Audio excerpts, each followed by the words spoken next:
नमस्ते बच्चों, कैसे हैं आप? चलिए शुरू करते हैं आज की कक्षा। आज की कक्षा में हम लोग कक्षा 9 का हिंदी पढ़ेंगे और हिंदी का वर्णिका जो पुस्तक है उसको पढ़ेंगे और उसका पहला अध्याय पढ़ेंगे, बिहार का लोक गायन। ठीक है, तो ये तीसरी बुक है। एक हिंदी का 3 बुक होता है 9th क्लास में, एक गद्य, एक पद और एक वर्णिका। तो वर्णिका का हम लोग पहला अध्याय पढ़ेंगे आज, बिहार का लोक गायन। चलिए सबसे पहले हम लोग पाठ को समझेंगे, फिर प्रश्न उत्तर को देखेंगे। तो चलिए शुरू करते हैं, बिहार का लोक गायन। तो सबसे पहले ये समझिए कि लोक गायन होता क्या है।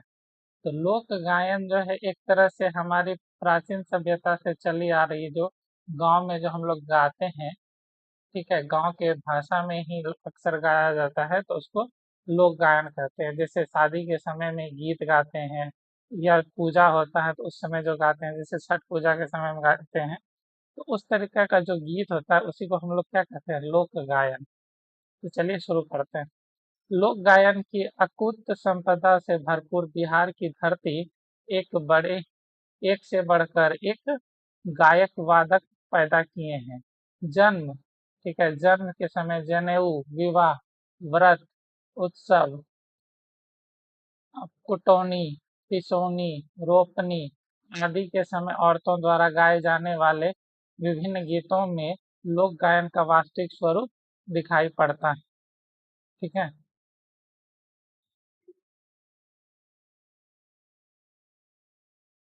तो आगे देखते हैं। आगे है, वह अकृत्रिम, ठीक है, वह अकृत्रिम होता है, यानी कि वो उसमें कोई बनावटी नहीं होता है।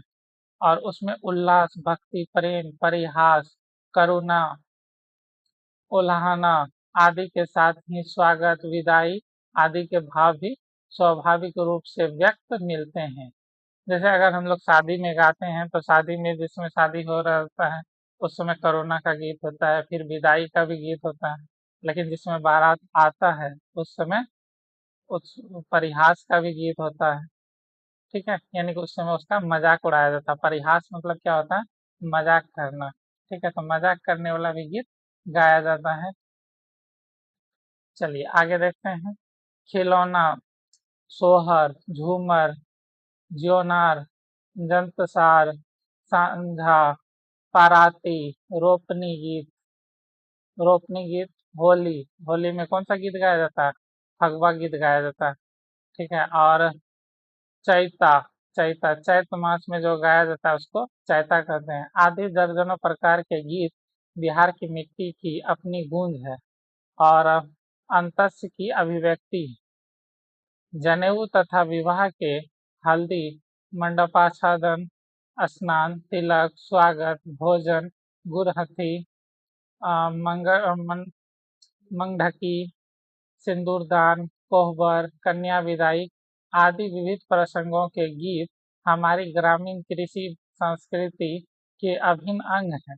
यानी कि ये सब गीत जो है विवाह में जो गाया जाता है वो अलग अलग प्रकार के गीत होते हैं। और उन्हें जो है नारी समाज ने सदियों से अपनी चेतना और स्मृति में संजो रखा है। और अभी हम लोग देखेंगे भी तो विवाह में जो गीत गाया जाता है तो उस जगह पे कोई पुरुष गीत नहीं गाता है। हमेशा कौन सी गीत गाती हैं, महिलाएं ही गीत गाती है, महिला गीत गाती है। कभी देखें किसी पुरुष को गीत गाते हुए, नहीं, तो हमेशा महिलाएं। तो इसलिए वही कहते हैं कि महिलाएं ही पौराणिक पौराणिक गीतों को संभाले आ रही हैं। ठीक है, एक महिला से दूसरा महिला सीखती हैं, फिर दूसरे से तीसरा, इस तरीका से वो हजारों वर्षों से पुरानी संस्कृति का इतिहास जो है गुथा हुआ दिखाई पड़ता है। मिथिला में नाचारी जैसे गीतों की मोहक परंपरा भी बिहार की मूल्यवान निधि है। तो ये पे एक पेंटिंग है, इसको देखिए, यहाँ पे भी जो है पुरुष लोग तो बैठ के लोकगीत गा रहे हैं। ठीक है, और अभी भी आप लोग जब कभी रेडियो में देखेंगे तो रेडियो में अक्सर लोकगीत का मतलब प्रसारण किया जाता है। और ये जो पेंटिंग देख रहे हैं ये किसका है, अनुराग चौबे की एक पेंटिंग है, चैता, चैता गाते हुए। बिहार में प्रचलित लोकगीतों के 5 प्रमुख भेद हैं। कौन कौन है, तो संस्कार गीत, पर्व गीत, श्रम गीत, प्रेम मनोरंजन के गीत, गाथा गीत और ऋतु गीत।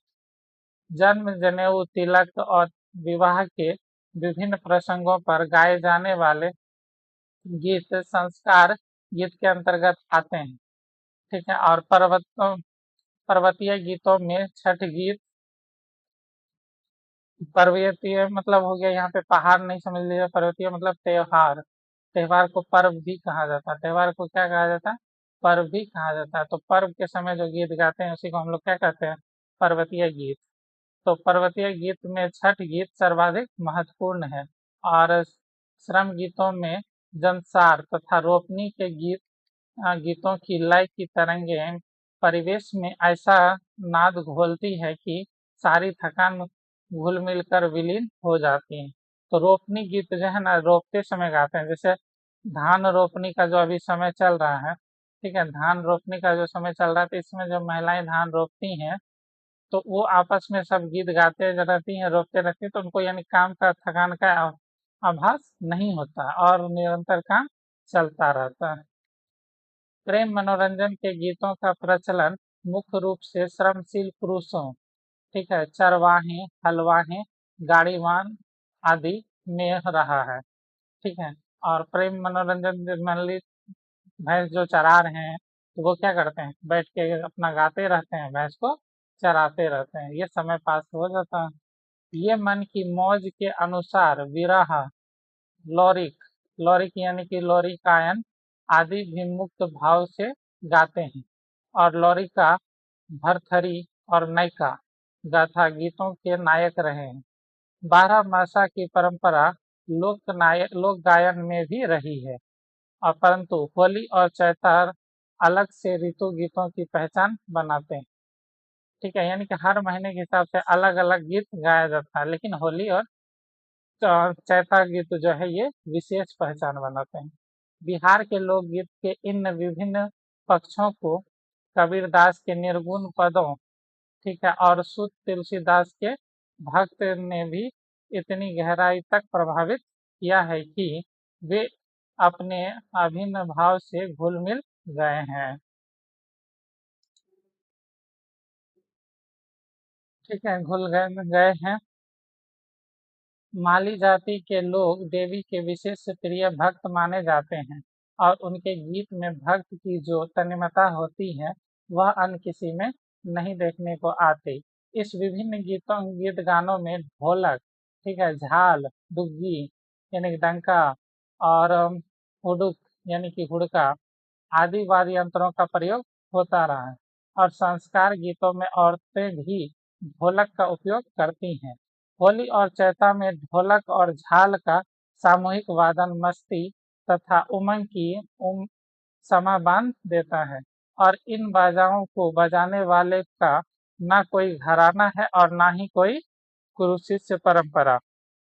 अनपढ़ गंवार औरतें और पुरुषों में एक ऐसा अनेक ऐसे निकल आते हैं जिनके हाथों की कुशलता विस्मय में डाल देती है। बिहार में भोजपुरी बोलने वालों की संख्या सबसे अधिक है, परंतु मगही, मैथिली, वज्जिका और अंगिका बोलने वालों में भी गीत समान भाव से गाए जाते हैं। विशेषकर संस्कार गीतों में भाषा भेद के अंतर्गत भावना तथा विषय की भावन समानता आंतरिक एक सूत्रता के प्रमाण सामने रख जाती है। भाषा चाहे जो भी हो, प्रायः सबके संस्कार गीतों में राम, कृष्ण, भगवान शंकर के पारिवारिक प्रसंगों की भागीदारी प्रमुखता से पाई जाती है। इसके अलावा देवी तथा गंगा की भक्ति के गीतों का गायन भी पूरी तरह पारिवारिक पृष्ठभूमि का अंग बनाकर ही होता है। इन गीतों में हर बालक या दूल्हा राम कृष्ण और हर कन्या सीता या पार्वती होती है। यानी कि हम लोग का जो ग्रामीण गीत होता है वो ज्यादातर देवी देवता पे ही समर्पित होता है। और जितने भी पुरुष हैं, जितनी भी महिला है, वो सभी क्या समझी जाती हैं? देवी समझी जाती है। मतलब सीता समझी जाती है या राधा समझी जाती है। और जितने भी पुरुष हैं उसको राम या फिर राम समझा जाता है या फिर कृष्ण समझा जाता है। ठीक है। द्विजों में जनेऊ संस्कार अलग से होता है और उसके गीतों की विशेषता यह होती है कि उनके जनेऊ के अधिकारी कुमार को गीतों में बरवा कहा जाता है, जैसे विवाह हो रहे युवक को दूल्हा या फिर कन्या को दुल्हन। तिलकोत्सव चूंकि लड़के वाले के यहाँ ही संपन्न होता है, इसलिए इनके गीत उसके यहाँ ही गाए जाते हैं और उसमें लड़के का अधिक गुणगान बताते हैं और उसके गुण के अनुपात में तिलक की राशि तथा उसके सम्मान को कम आंका जाता है। ठीक है। और नारी समाज का कहना है कि मोर बाबू पढ़ल खंडितवा तिलक बड़ा छोड़ बाटे जी, या ठग लिया लड़का हमारा जी समधी मेहमान। हल्दी कलश स्थापन से चौधरी तक अलग अलग प्रसंगों के गीत वर तथा कन्या दोनों के यहाँ नियमित रूप से गाए जाते हैं। सांझा बाराती में घर की बुजुर्ग नारियां धीमी आवाज में गाती हुई पितरा का आह्वान और वंदन करती हैं। तो यहाँ पे जो है शादी के समय में भी बहुत सारे भोजपुरी गीत गाए जाते हैं। यहाँ पे ध्यान दीजिएगा, हम लोग गाना का बात नहीं कर रहे हैं, गाना अलग चीज है और गीत अलग चीज है। ठीक है। गीत वो है जो महिलाएं लोग या पुरुष लोग आपस में बैठ के गाते हैं पौराणिक रूप से, और गाना वो है जो आजकल बजते हैं 2 से 3 मिनट का। तो वो गाना का बात यहाँ पे नहीं हो रहा, यहाँ पे बात हो रहा है किसका? गीत का। द्वार पूजा के लिए दरवाजे पर आई बारात के स्वागत में गीत गाती नारियों का समूह घर के वयस्क सदस्यों का नाम ले लेकर अगवानी करने का आग्रह करता है और उनका कहना होता है कि आप आपन खोरिया बाहर, ऐसे कुछ है, देव आवत रे दूल्हा दामाद आए। यानी कि आगे परछावन चुमावन आदि के गीत तो होते हैं और भोजन करने आए समधी के पैर धोने के आग्रह वाले गीतों को धो गोड़ धोआई कहा जाता है। क्या कहा जाता है? गोड़ धोआई गीत। ठीक है। तो यहाँ पे एक फोटो है, इसको गौर से देखिए, ये लोक वाद्य यंत्र है और ये जो है डॉक्टर अनूप चौबे की ही एक पेंटिंग है। तो यहाँ पे कहा जा रहा है कि बाराती जब आते हैं तो दूल्हा के लिए अलग गीत होता है, दामाद का अलग गीत होता है मतलब, और फिर संधि के लिए गोरधुआवन गीत भी गाया जाता है। ठीक है। तो इस बात को ध्यान में रखेंगे। चलिए, तो अब देखते हैं आगे। आगे है द्वार पूजा के बाद और भोजन करने बैठ चुके बारातियों से परि परिहास भाव की भावना अभिव्यक्त के रूप में उनकी पत्नी, बहन, बुआ आदि को लगाकर जो गालियां दी जाती हैं और उनमें औरतों की उम्र तथा पद की सारी सीमाएं ध्वस्त हो जाती हैं। किशोरियों से लेकर वयस्क महिलाओं तक का समूह समवेत रूप से समधी तथा अन्य बारातियों की बहन, बुआ, पत्नी आदि का पूरे खुलेपन के साथ उद्धार करता है और बाराती मुस्कुराते रहते हैं और उसमें वर पक्ष के पुरोहित और और नाई भी नहीं छूटते। यानी कि बाराती को जब खाने बैठते हैं तो उस समय परिहास परिहास गीत गाया जाता है और उसमें जो है कि सभी को, यानी कि जो भी बाराती होते हैं उसके जो संबंधित होते हैं उन सभी को लगा के गाली वाले गीत गाए जाते हैं और इसमें जो है कि पंडित को भी नहीं छोड़ा जाता। तो चलिए अब आगे देखते हैं। चलिए आगे चलते हैं।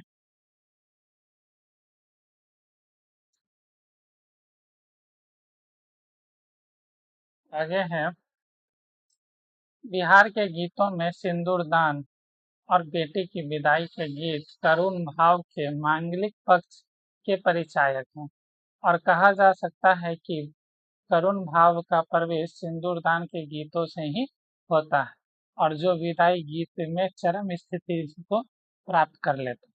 और उन प्रसंगों पर जब गीत शुरू होते हैं तो गाने वाले नारियां का स्वर तो आंसुओं में फंसने ही लगता है और उपस्थित पुरुषों की आंखें भी बरसने लगती है, अर्थात वो भी रोने लगते हैं विदाई के समय। और उन गीतों से संपन्न हो रहे संबंध की पवित्रता, सर्वमान्यता, मांगलिकता और आशीर्वाद वचनों कि वर्षा के साथ विचोह की जो धारा फूटती है उसमें आश्चर्यजन के कर्मकांड की वेद ध्वनि स्वतः मंद पड़ जाती है और उन गीतों में कन्या की भावना इन शब्दों में फूटती है कि बबुआ ओ बबुआ पुकरे पुकारिला बाबा ना बोलेला हो, बाबा के बलजोरी सेनुर बर डालेला हो। तो ये भोजपुरी का ही एक गीत है। विवाह के साथ संपन्न होने वाले गुरहथी तथा मंगढकी के गीतों में भसुर या भैंसुर और ससुर को मांगलिक गालियां सुननी पड़ती और सबके उपरांत दुल्हन के साथ दूल्हा जब अपने घर लौटता है तो वहां उसके पक्ष की नारियां दुल्हन को कम गुणशाली सिद्ध करने पर आमदा आमादा हो जाती है और वहां परीक्षावन से लेकर कोहबर तक के गीतों में उल्लास ही उल्लास झलकता उफनता रहता है। विवाह के विभिन्न प्रसंगों के साथ देवी के भक्ति मूलक गीतों के प्रसंग भी जुड़ जाते हैं। तो ये एक लोक गायक हैं अच्युत कुमार अकेला, ये एक प्रसिद्ध लोक गायक रहे हैं। पर्व गीतों के रूप में भक्ति मूलक गीतों का गायन होता है। ग्राम ग्राम देवी, शंकर पार्वती तथा गंगा की भक्ति के गीतों के अलावा छठ के गीत इस संदर्भ में विशेष उल्लेखनीय हैं। छठ बिहार का अपना प्रादेशिक पर्व है और उनके गीतों की अपनी सर्वथा अलग धुन और लय होती है। ये गीत बिहार की कृषि संस्कृति वाले परिवार की समर्पित सूर्य भक्ति की निष्कुल्स व्यंजना करते हैं और कांच ही बांस के बहंगिया लटकत जाए से अलग उगी न सूरज देव लिहा न अरगिया में एक भिन्न छंद बनता है। पर्वों के भक्ति मूलक और लोक गायन में पूर्णतः पारिवारिक सामाजिक संदर्भ होता है जिसमें देव या देवी की कृपालुता, रुष्टता, लीला, स्वरूप, सौंदर्य आदि का वर्णन चित्रण हुआ रहता है। बिहार के ग्राम गीतों में यानी कि यहाँ पे जो हम लोग देख रहे हैं तो छठ पूजा का जो गीत है ये गीत बहुत ही फेमस है बिहार के और बिहार छठ पूजा जो है बिहार का अपना प्रादेशिक पर्व है। यानी कि यहाँ पे छठ पूजा जो है पूरे धूमधाम से मनाया जाता है। उस समय देवी देवताओं के भी गीत गाया जाता है और देवी से कृपा पाने के लिए ऐसे गीत गाया जाता है। बिहार के श्रम गीतों में जंतसार तथा रोपनी गीतों का विशेष महत्व है। जाते में गेहूं या अन्य पीसता नारियां जंतसार गाकर श्रम में लय पैदा करती है। तो जंतसार गीत गाया जाता है जब पीसा जाता है गेहूं को। पहले जमाने में जो है ना एक के ऊपर दूसरा रख के इस टाइप से बीच में होता था, इसमें एक डंडा लगा हुआ होता था इस टाइप से, ठीक है। तो यहाँ पे डालने वाला रहता था, यहाँ पे डालते थे तो चारों बगल से पीस पीस के गिरता था, ठीक है। और इसको क्या करते थे, इस तरीका से घुमाते थे, इस तरीका से घुमाते थे तो पिसता था। तो इसको क्या कहा जाता था, इसको जाता कहा जाता था। और इसी समय जो पीसते समय जो गीत गाते थे उसको क्या कहा जाता था, जंतसार गीत। तो धान के बिचड़ों की रोपनी करती मजदूरिनों का समूह अपना गीत छेड़ते हैं या छेड़ता है तो उसकी लय संपूर्ण वातावरण में एक उर्वर मिठास घोल जाती। बहार में हल जोतते हलवाहे या भैंस चराते गाय भैंस चराते चरवाहे विरह लोरिक नयका या अन्य प्रेम गीत गाथा गीत गाते हैं और उन्हें भी एक हद तक श्रम गीत के अंतर्गत परिगणित किया जा सकता है। परंतु ग्वालों की निजी उत्सव सोहराई के मौके पर विरह के अनिवार्य गायन की परंपरा है। यहाँ पे जो है कि जितने भी चरवाहे होते हैं चाहे वो गाय भैंस चराने वाले जो होते हैं, गाय भैंस जब चराते हैं तो उस समय भी वो गीत गाते हैं, तो उसे भी किस में रखा जाएगा, लोकगीत में ही रखा जाएगा। होली और चैता बिहार के उत्सव गीत हैं और ऋतु गीत हैं, ठीक है। होली जो गीत जो होता है ये फागुन माह में गाया जाता है इसलिए इसको फगवा गीत भी कहा जाता है। और चैत माह में जो गाया जाता है उसको चैता गीत कहा जाता है। जैसे छठ उस समय होता है, चैती छठ और दुर्गा पूजा, तो उस समय खास करके गीत गाया जाता है, चैता गीत। वसंत पंचमी के दिन से वसंतोत्सव तथा होली गायन का प्रारंभ हो जाता। वसंत पंचमी अर्थात सरस्वती पूजा से ही होली गायन का प्रारंभ हो जाता है। कब तक? जब तक होली नहीं आता है।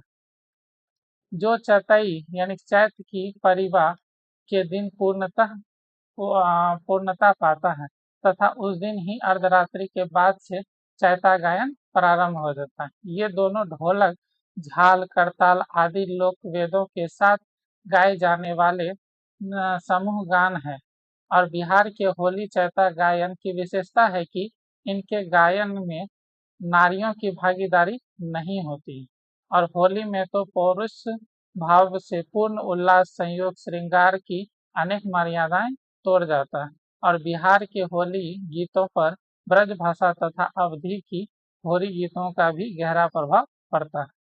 यानी बिहार का जो होली गीत है उसमें किस पूर्ण भाषा का समावेश है? तो ब्रज भाषा का भी समावेश होता है। आप लोग जानते हैं ब्रज भाषा कहाँ का है? तो ये जो है ना, राजस्थानी का ही एक पार्ट है। ठीक है, राजस्थानी का ही एक पार्ट है भाषा का, ब्रज भाषा। परंतु भोजपुरी, मगही, मैथिली आदि बिहार की अपनी बोलियां में होली की विशेष उन्मुखता देखी जाती है। गोरियां करी के श्रृंगार आंगन में पिसेले ही हल्दिया या बाबा हरिनाथ बाबा हरियानाथ सोनपुर में होली खेले में बिहार का अपना उल्लासपूर्ण उन्मुखता पा लेता है। होली गायन के अंत में लहरा गाया जाता है। होली जब गा लेते हैं तो अंत में क्या गाया जाता है? लहरा। और आधी रात के बाद एक या दो चैता गायन के साथ महीना भर चलने वाली होली गायन को विश्राम और अगले महीने भर चैता गायन गाया जाता है। यानी कि फागुन माह में फगवा यानी कि होली गीत गाया जाता है। जस्ट उसके अगले माह में क्या गाया जाता है? तो चैता गीत गाया जाता है। और ये भी कितना दिन चलता है? 1 महीना तक। बिहार के लोक गायन का अभिन्न अंग जो है कि ढोलक नामक बाजा। और होली, चैता, रामायण गाते समय इसके वादन के एक से एक माहिर देखे जाते हैं। बक्सर जिले के बढ़ाडी गांव के राम कृतार्थ मिश्र उर्फ गांधी जी के ढोलक वादन को तो कलकत्ते के एक ख्याति मिली थी। भोजपुर जिले के बलीगांव ग्राम के स्व किशुनदेव और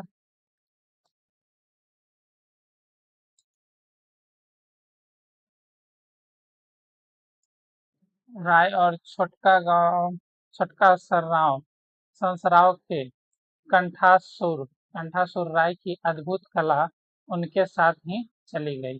बक्सर जिले के ही बलवा गांव के सिद्ध हिंद सिद्ध हिंद गोंड ने अपनी हाजिर जवाबी वित्व तथा हुडुक वादन में दूर दूर तक एक प्रसिद्धि पाई थी। आगे है विंध्यवासिनी देवी। ठीक है, विंध्यवासिनी देवी, भगत सिंह भारती, शारदा सिन्हा आदि ने बिहार के लोक गायन को रेडियो, दूरदर्शन आदि के द्वारा व्यापक विस्तार तथा प्रसार दिलाने का प्रशंसनीय कार्य किया। युवा पीढ़ी में अजित कुमार अकेला, भरत शर्मा व्यास तथा मनोज तिवारी ने ख्याति पाई। परंतु वास्तविकता यह है कि लोक गायन की आत्मा आज भी ग्रामीण नारियों तथा पुरुषों के कंठ से फूटे विभिन्न गीतों में बोलती है। सोहराई के मौके पर एक मदमस्त ग्वाला बिरहा का जो आलाप लेता है, वही उस विरहा का वास्तविक लौकिक स्वरूप है। तो कहना चाह रहे हैं कि भले ही बहुत सारे लोग प्रसिद्धि पा चुके हैं, लेकिन आज भी इस प्रकार के गीत जो है कहाँ बजते हैं? ग्रामों में ही बजते हैं। तो यही थी ग्रामीण गीत, ग्रामीण लोक गायन। ठीक है, लोक गायन का अर्थ ही होता है लोगों के द्वारा गाए जाने वाले गीत। ठीक है, तो यहाँ पे आपको समझ में आ गया होगा लोक गायन अध्ययन। तो चलिए अब हम लोग इसमें प्रश्न देख लेते हैं। तो यहाँ पे प्रश्न जो है, जैसे गीतों से विवाह के गीतों में से किन्हीं 5 का परिचय दें। तो ये आपको खुद से बनाना है। ठीक है। और ये 10 नंबर प्रश्न जो है, अपने गांव या नगर के लोक गायकों की एक सूची बनाएं और उनका परिचय दीजिए। तो ये अपने गांव का ही जो लोक गायक है उसी की सूची बनाना है। तो ये भी प्रश्न आपको खुद से बनाना है। तो चलिए अब हम लोग प्रश्न उत्तर देखते हैं। तो प्रश्न उत्तर में देखते हैं, तो सबसे पहला प्रश्न है, लोकगीत किसे कहते हैं? ठीक है, पहला प्रश्न है, लोकगीत किसे कहते हैं? तो इसका उत्तर हो जाएगा, तो इसका उत्तर हो जाएगा, ग्रामीण एवं प्रदेश के स्तर पर जन्म, जनेऊ, लोकोत्सव, विवाह उत्सव, व्रत उत्सव, कटोनी, पिसोनी, रोपनी आदि के समय में जो गीत गाए जाते हैं, लोकगीत कहलाते हैं। ये गीत आकृतिम, उल्लासपूर्ण, भक्ति, प्रेम, परिहास, उल्हाना के साथ स्वागत एवं विदाई के भाव से युक्त होते हैं। खिलौने, सोहर, झूमर, जियोनार, अंतसार, साझा, पराती, रोपनी गीत, होली, रोपनी गीत, होली, चैता आदि दर्जनों प्रकार के गीत बिहार की मिट्टी की अपनी गूंज है। इसी में आगे है, अंतस की अभिव्यक्ति है, जनेऊ तथा विवाह के हल्दी, मंडपाच्छादन, स्नान, तिलक, स्वागत, भोजन, गुरहथी, सिंदूरदान, कोहबर, कन्या विदाई आदि विभिन्न प्रसंगों के गीत हमारी ग्रामीण कृषि संस्कृति के अभिन्न अंग हैं और इन्हें नारी समाज ने सदियों से अपनी चेतना और स्मृतियों में संजय रखा है। इनमें हमारी हजारों वर्ष के प्राचीन संस्कृति का इतिहास गुथा हुआ दिखाई पड़ता है। मिथिला और नाचारी जैसे गीतों की मोहक परंपरा भी बिहार के लोकगीत की मूल्यवान निधि है। भोजपुरी, मगही, मैथिली, अंगिका आदि भाषाओं में गाए जाने वाले लोकगीत समान भाव से गाए जाते हैं। चलिए अगला प्रश्न देखते हैं, प्रश्न संख्या 2, लोकगीत के प्रमुख भेदों का परिचय दें। उत्तर, तो लोकगीत के 5 प्रमुख भेद हैं, संस्कार गीत, पर्व गीत, श्रम गीत, मनोरंजन यानी प्रेम मनोरंजन के साथ गीत या गाथा गीत, और 5वां है ऋतु गीत। तो चलिए एक एक करके पांचों को देखते हैं। संस्कार गीत, जन्म, जनेऊ, तिलक, विवाह आदि के शुभ अवसर पर विभिन्न प्रसंगों पर गाए जाने वाले गीत संस्कार गीत कहे जाते हैं। पर्व गीत, तो भक्ति मूलक गीतों का गायन पर्व गीतों में किए जाते हैं। ग्राम देवी, शंकर पार्वती या गंगा की भक्ति के गीतों के अलावे छठ के गीत इस संदर्भ में विशेष उल्लेखनीय है। तीसरा है श्रम गीत, श्रम गीतों में जाते में गेहूं पीसती नारियां और बिचरा धान का बिचरा रोपती मजदूरों द्वारा जो गीत गाए जाते हैं, अर्थात अंसार और रोपनी गीतों का विशेष स्थान है। हल जोतने वाले हलवाहे, गाय भैंस चराते चरवाहे जो अन्य प्रेम गीत गाथा गीत हैं, वह भी एक हद तक श्रम गीत के अंतर्गत कहा जा सकता है, किंतु ग्वालों के निजी उत्सव पर विरहा गायन की परंपरा श्रम गीत है। चलिए अगला है प्रेम मनोरंजन के गीत। इस प्रकार के गीत का प्रचलन श्रमशील पुरुषों, चरवाहे, हलवाहे, फिर गाड़ीवान आदि में रहा है, जो मन की मौज के अनुसार विरहा, लोरी, लारिकायन आदि भी मुक्त भाव से गाते हैं। लारिका जो है भरथरी और नयका गाथा गीतों के गायक रहे हैं। 5वां है ऋतु गीत, होली और चैता का गायन ऋतु गीत के अंतर्गत आते हैं, किंतु ये उत्सव गीत भी कहे जाते हैं। इसके बाद प्रश्न संख्या 3 है, संस्कार गीत किसे कहते हैं? उत्तर हो जाएगा, जन्म, जनेऊ, तिलक, विवाह आदि के विभिन्न प्रसंगों पर गाए जाने वाले संस्कार गीत कहलाते हैं। और गृहों में जनेऊ संस्कार जिस अधिकारी कुमार का किया जाता है, उन्हें गीतों में बबुआ कर संबोधित किया जाता है। तिलको उत्सव लड़के वाले के यहाँ संपन्न होता है, इसलिए यह उन्हीं के यहाँ गाए जाते हैं जिनमें लड़के को अधिक गुणवान और दहेज को कम बताकर उल्हाना भरा गीत गाया जाता है। हल्दी कलश स्थापन से चौधरी तक अलग अलग प्रसंगों के गीत वर और कन्या दोनों के यहाँ नियमित रूप से गाए जाते हैं। संध्यावाती के समय घर की बुजुर्ग महिलाएं धीमी स्वर में गाती हुई पितरों का आह्वान और वंदन करती हैं। इसी में आगे है द्वार पूजा के लिए दरवाजे पर आई बारात के स्वागत में गीत गाती नारियों का समूह घर के वयस्क सदस्यों का नाम ले लेकर आगवानी करने का आग्रह करते हैं और इससे आगे परिछावन चुमावन आदि के गीत भी होते हैं। भोजन करने आए समधी एवं बारातियों के पैर धोने की परंपरा, गोड़ धुलाई और भोजन करते समय भी अलग अलग गीतों के वातावरण आह्लादित होते रहता है।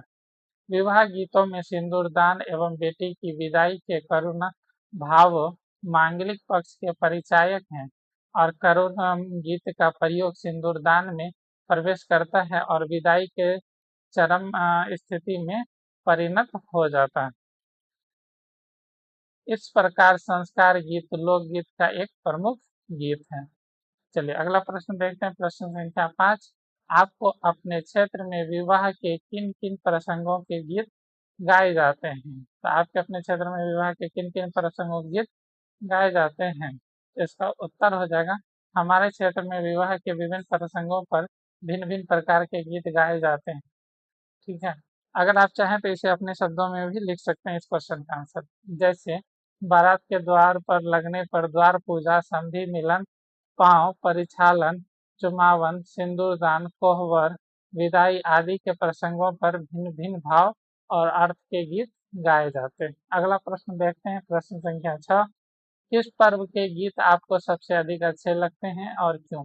इसका भी प्रश्न आप अपने शब्दों में भी दे सकते हैं या फिर ये भी लिख सकते हैं, हमें छठ पर्व का गीत सबसे अच्छा लगता है क्योंकि छठ बिहार का अपना प्रादेशिक पर्व है और इसके गीतों की अपनी सर्वथा अलग धुन तथा लय होती है।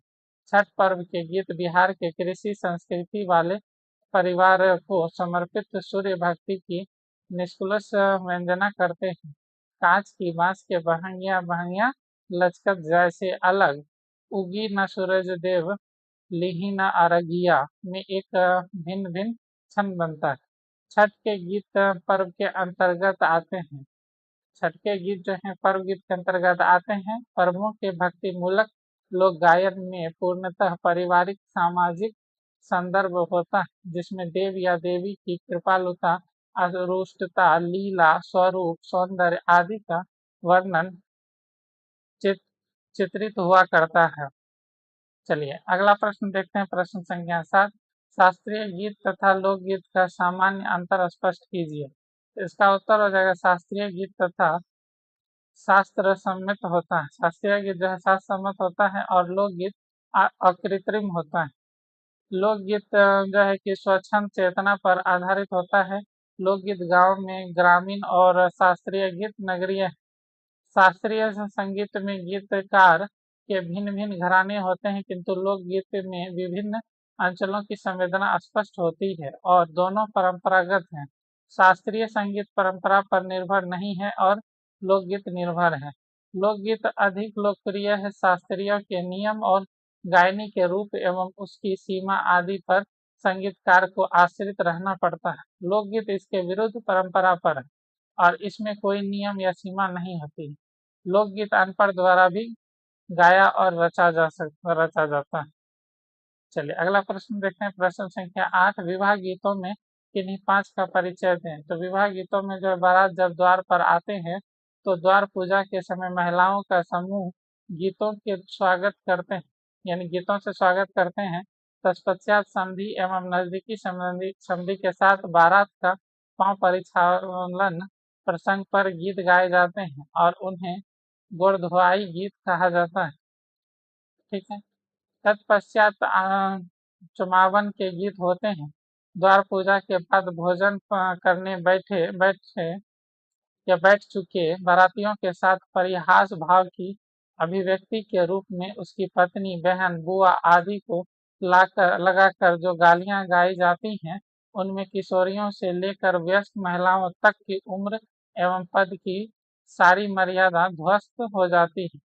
किंतु बारात इतनी गालियां सुनकर मुस्कुराते हुए भोजन करते रहते हैं। सिंदूरदान और विदाई के समय करुणा एवं मांगलिक गीत गीत गाए जाते हैं।